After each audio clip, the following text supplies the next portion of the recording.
ENTJs can be very materialistic, so I'd say gift giving, but mainly it's acts of service. They like to do things for you, whether you like it or not. They are exponents of tough love, often electing to give you what they think you need and not what you want. Hide your feelings when they're around. An ESTJ's love language is acts of service. Having extroverted thinking as their top function means they're very demonstrative in their affection. They like to do things for you.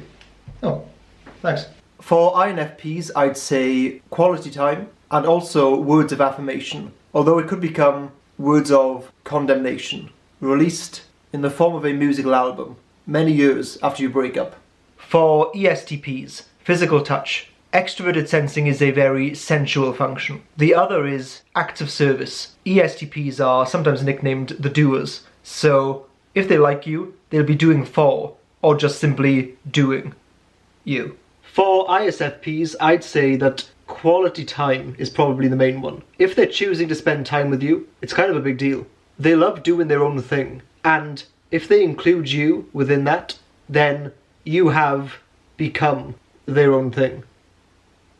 Good luck. For ESFJs, I'd say acts of service. ESFJs like to do things that make you feel better. Also, words of affirmation. They are extremely supportive and encouraging too. For ENFJs, it's words of affirmation. They are the quintessential motivational speakers.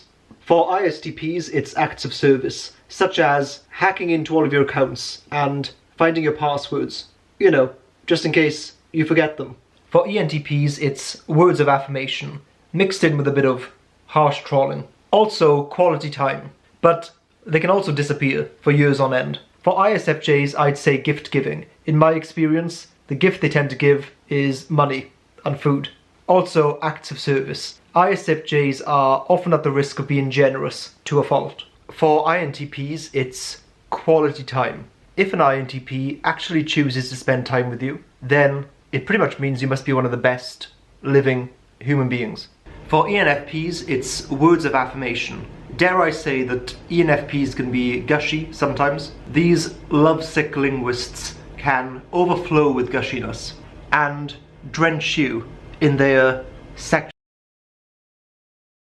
For INTJs, it's acts of service, although you may not realize the actions they put into motion until their perfectly crafted plan has taken effect. For ESFPs, it's physical touch and quality time. ESFPs like to chill, and they like to touch you while chilling.